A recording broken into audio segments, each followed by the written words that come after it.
In this video, I will show you how to buy stocks on Revolut. So to do this, just go and open up the Revolut app and then at the bottom click on Invest. Now from here, click on Trade. Now here just find the stock you want to buy. So they have nearly 5,000 and you can just find it right here, or at the top if you already know what you want to buy, then you can just search for it.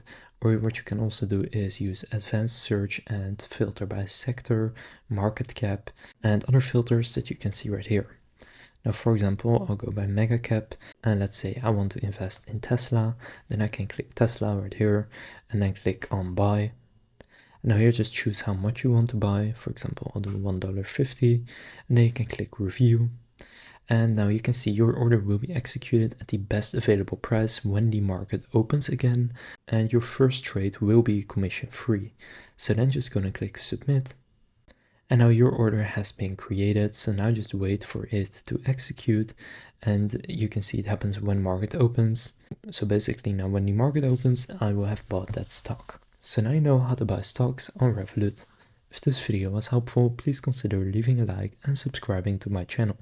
With that being said, I will see you in the next video.